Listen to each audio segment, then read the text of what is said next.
"You actually wore that?"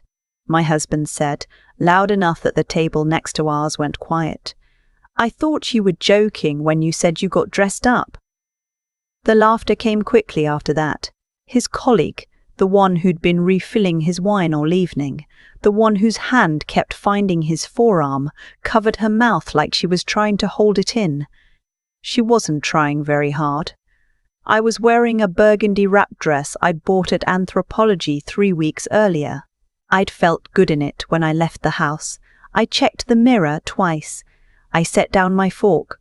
The restaurant was one of those places in Yorkville where the lighting is deliberately low and the portions are deliberately small, and everyone pretends not to notice what's happening at the next table. We were there for his firm's anniversary dinner. 12 people. Most of them people I'd met a handful of times at functions, just like this one. Functions where I smiled and asked about their kids and remembered details they'd forgotten I knew. "I think she looks lovely," said the woman beside me.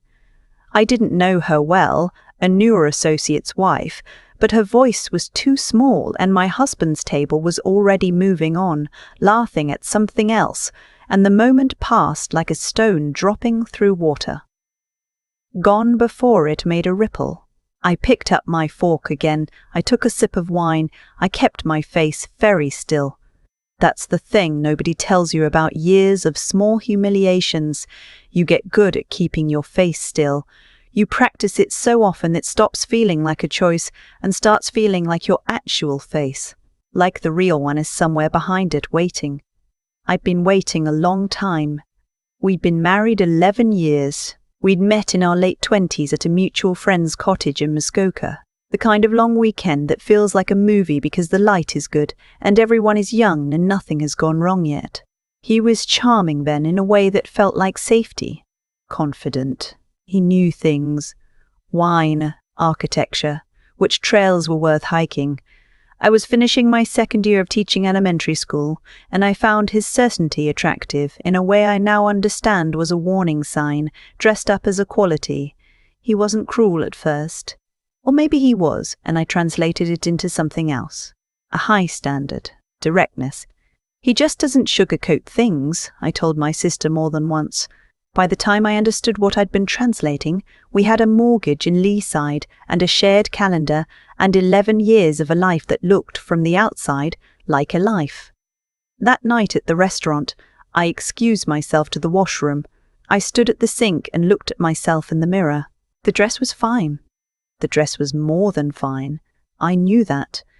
But I also knew that by the time we got home, he would have a version of the evening that made his comment a joke, and my reaction an overreaction, and by the time we went to sleep, I would have somehow apologized. That was how it worked.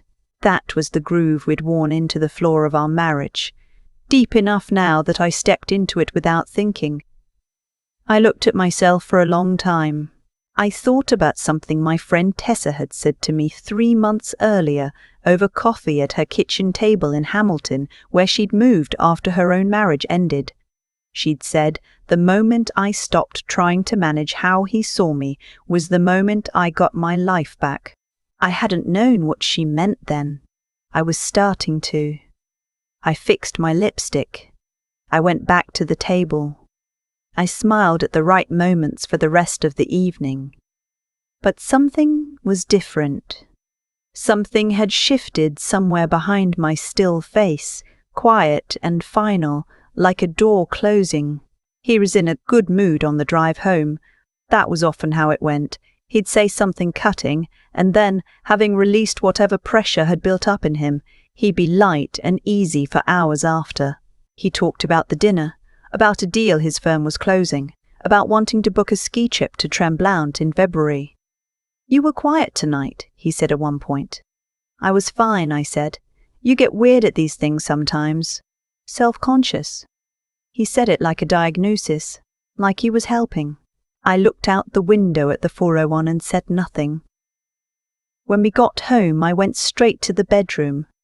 I sat on the edge of the bed in the burgundy dress, and I did something I hadn't done in years. I let myself actually feel it, not manage it. Not immediately start building the case for why I was being too sensitive.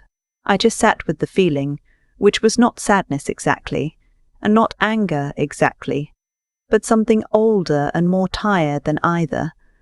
The feeling of a person who has been slowly convinced that her own perceptions can't be trusted. That feeling had a name, and I knew it now. The next morning, he left for work early. There was a coffee pod already in the machine, with a note that said "made you one," which was the kind of thing that always used to confuse me, how someone could mock you at a table full of colleagues and then make you a coffee the next morning and mean both things completely. I used to think one cancelled the other out. I didn't think that anymore. I called in a personal day. I drove to Tessa's. She opened the door, took one look at my face and said, "Finally." Not meanly. Just like someone who'd been watching a dam for a while. We sat at her kitchen table for 4 hours. I told her everything, not just the dinner, but all of it, years of it, the comments about my cooking and my friends and my career, the way he'd redirect conversations about my feelings until I was somehow apologizing, the way I'd stopped mentioning certain things because the response wasn't worth the cost. I told her about the money, how 3 years ago he'd suggested we consolidate our finances, and I'd agreed, and had been asking permission for grocery runs ever since. That last part, Tessa said carefully, that's financial abuse. I'd known that word. I'd used it in contexts I understood. Hearing it applied to my own life made me go very still. "Okay," I said. Okay meaning I know. I've known, I just didn't. I stopped. I didn't want it to be that. Tessa nodded. She didn't push. She got up and poured us both more coffee and sat back down and said, "So what do you want to do?" Here is what I did not do. I did not go home and tell him I was leaving. I'd heard enough stories and read enough and had enough late-night internet spirals to understand that announcing your exit to someone who controls your access to money and who uses your emotions as raw material is not a strategy. It's a risk. What I did instead was start planning, quietly, methodically, in the margins of my ordinary life. I opened a personal bank account at a different institution than our joint one, a credit union across the city where I was sure he had no connections. Ontario law gives both spouses rights to marital assets, but I needed accessible cash and I needed it before any lawyer got involved. I started depositing small amounts from my teaching salary, amounts that had always gone directly to our joint account, into the new one. Not enough to notice. Enough to matter. I contacted the Employee Assistance Program through my school board and found a therapist who specialized in coercive control. Her name was Dr. Troby Patel, and she worked out of an office near Bloor and Spadina, and I started seeing her every 2 weeks, telling my husband I had a planning committee that ran late. I started documenting. A notes app on my phone, locked with a separate passcode, where I recorded incidents with dates and details. Not because I expected to need it in court, though I might, but because I needed evidence for myself. Because 11 years of being told you're too sensitive does something to your ability to trust your own memory. I gathered paperwork, our tax returns for the past 3 years, the mortgage documents, his business incorporation papers. He had a numbered company I'd never been given much information about. I photographed everything and stored it in a Google Drive account he didn't know existed, linked to an email he didn't know existed, linked to an email he didn't know about. I told Tessa. I told my sister in Calgary. That was it. 2 people. I did all of this over 6 weeks. 6 weeks during which I made dinner and attended his work events and asked about his day and gave him nothing to notice. I was good at keeping my face still, remember? I'd had 11 years of practice. At the end of those 6 weeks I called a family lawyer. Her name was Miss Okafor, and she worked at a firm on Bay Street. And she had the particular quality I have since come to think of as the hallmark of truly excellent lawyers. She made complicated things feel survivable without pretending they were simple. She reviewed what I'd brought her. She told me what I was entitled to under Ontario's Family Law Act, the matrimonial home, an equalization of net family property, potentially spousal support given how long I'd been managing the household while he built his business. She said the numbered company would need to be examined. He's going to fight this, I said. They usually do, she said. Let them. I left her office and stood on Bay Street in the November cold and felt something I didn't expect to feel, which was calm, not happy, not relieved yet, just calm, like a compass that has finally found north. I went home and made dinner. 3 days later, on a Thursday afternoon, I waited until I knew he had a 3-hour client meeting downtown. Then I called his work. I asked to speak to the director of HR.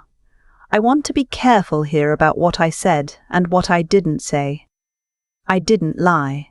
I didn't exaggerate. I called because his firm had a code of conduct regarding conflicts of interest, and I had, over the past 6 weeks, confirmed through financial records I now had copies of that his relationship with his colleague, the one with the easy laugh and the proprietary hand on his forearm, had influenced at least 2 business decisions in ways that were not disclosed to his partners.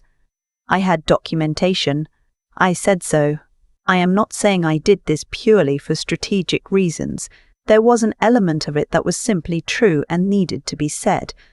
But I would be lying if I claimed there was no satisfaction in it. There was. I am a human being, and he had mocked me in front of 12 people while his colleague laughed into her wine. I went back to work on Friday as though nothing had happened. He came home that evening looking like a different person. The ease he usually carried, the way he took up space in a room, the certainty, was gone. He stood in the kitchen in his coat and looked at me and said, "Did you call my office? Why would I do that?" I said. I was at the stove. I did not turn around. He stood there for a moment. I heard him set his bag down. "Something came up today," he said. "A complaint, an anonymous complaint about—" He stopped. "About a conflict of interest." "That sounds serious," I said. The silence lasted a long time. Long enough that I turned around to see what it looked like, and what it looked like was a man who was trying to find a story that fit and couldn't. "I've been talking to a lawyer," I said. "I want a separation." He stared at me. "You're serious?" "I've never been more serious about anything." What followed was not like in the movies. He didn't drop to his knees. Though later, over the following weeks, there were phone calls and voicemails that were close to that. What he did, standing in our kitchen in his coat, was get angry. He told me I was making a mistake, that I was throwing away everything we'd built, that I was unstable and acting out, and that if I'd had a problem I should have come to him. "I did come to you," I said, "many times, in many ways. You told me I was overreacting." "This is insane," he said. "You're being insane. Ms. Okafor's contact information is on the counter," I said. "She's expecting to hear from your lawyer." I walked out of the kitchen and into the bedroom and closed the door. My heart was hammering. My hands were shaking.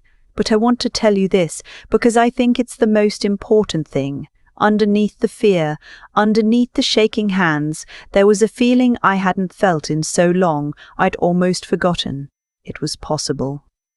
The feeling of being exactly who I was, not performing, not managing. Just me, standing in my own life, taking up the space I was owed. He slept in the guest room. In the morning he was gone before I woke up. The separation was not simple. I want to be honest about that, because the version of this story where the wronged woman leaves and the man immediately crumbles and everything resolves cleanly in a montage, that's not what happened. What happened was months of legal negotiation, a forensic accountant who spent 6 weeks unraveling his numbered company, a process that was expensive and exhausting and occasionally humiliating in new ways. But Ms. Okafor had been right. The documentation I'd gathered mattered. The financial records mattered. Under Ontario law, the matrimonial home equity was to be split equally, and what the forensic accountant found in the numbered company added significantly to what I was owed in equalization. His business partners, meanwhile, were conducting their own internal review. He called me the week the forensic accountant's report was filed. not through his lawyer himself directly, at 11 o'clock on a Tuesday night. "You knew," he said. "You knew what you were doing this whole time." "I did," I said. "I underestimated you." "Yes," I said. "You did." There was a pause.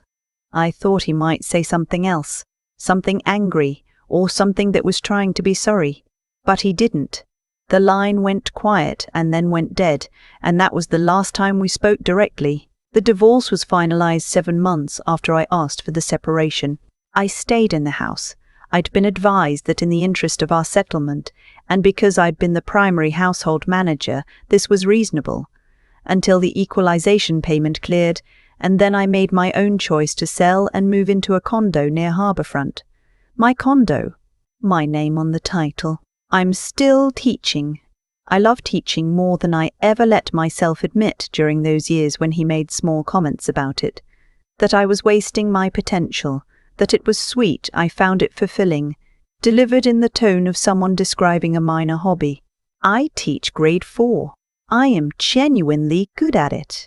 My kids are funny and surprising, and they remind me every day that being present in a room is its own kind of power. Tessa came to visit last month, and we walked along the waterfront and ate gelato even though it was October, because she said life was too short for seasonal gelato rules, and I laughed harder than I'd laughed in years.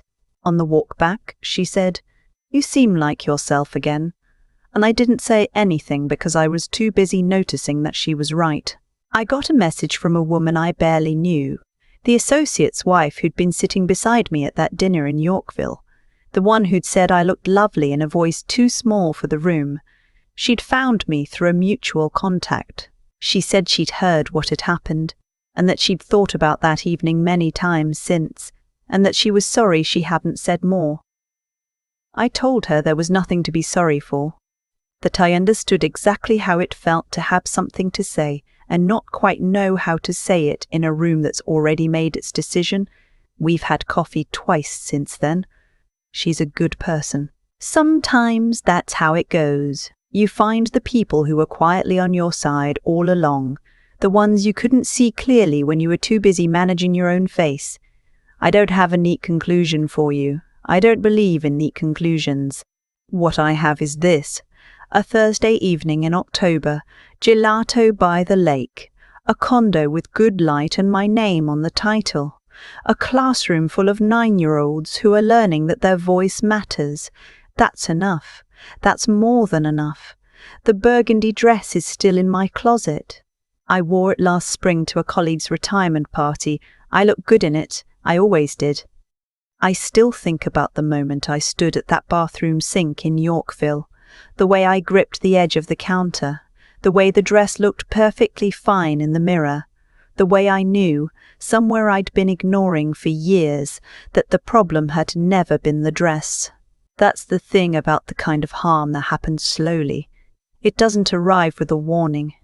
It arrives as a small comment at dinner, a redirected conversation, a bank account you no longer have full access to. And then one day you're standing in a restaurant washroom trying to remember who you were before you spent so much energy managing someone else's perception of you. What I did after that evening wasn't brave in any dramatic sense. I didn't confront him. I didn't make a scene. I made a plan. I opened a bank account. I found a therapist. I gathered paperwork on my lunch breaks and stored it somewhere he'd never think to look. None of it felt like power at the time. It felt like fear wearing the clothes of practicality. But looking back, I understand that this is what real resolve actually feels like from the inside. Not a surge. A decision made quietly in the margins of an ordinary life, and then kept. I've thought a lot about what made the difference, not just in leaving, but in surviving the leaving and building something after. I think it came down to 3 things that I had to choose, over and over, even when I didn't feel like I had them. The first was honesty. Not just with Ms. Okafor, not just with Tessa, but with myself. Letting myself call what was happening by its real name, even when naming it, made it real in ways I wasn't ready for. There's a particular kind of courage in refusing to soften the truth about your own life, even privately, even when softening it would be easier. The second was thinking clearly when everything in me wanted to react. 6 weeks of planning when I could have packed a bag the morning after the dinner, talking to a lawyer before I said a word to him, understanding that the documentation I gathered quietly was worth more than any confrontation I could have had loudly. Clarity, in the middle of that much pain, is not a gift. It's a practice. You have to keep choosing it. The third was simply continuing. Getting up on the days when the legal process felt endless, sitting with Dr. Patel even when the sessions left me wrung out and tired, going back to my classroom and teaching my kids even when I was carrying things I couldn't set down. There's no version of this story where I got through it without the days that felt impossible. The getting through was the thing. I don't believe everything happens for a reason in any tidy sense. I believe that what we do with what happens to us is the only thing we actually control. He made choices that had consequences. I made choices that had consequences. The difference is that mine were pointed towards something worth building. The burgundy dress is still in my closet.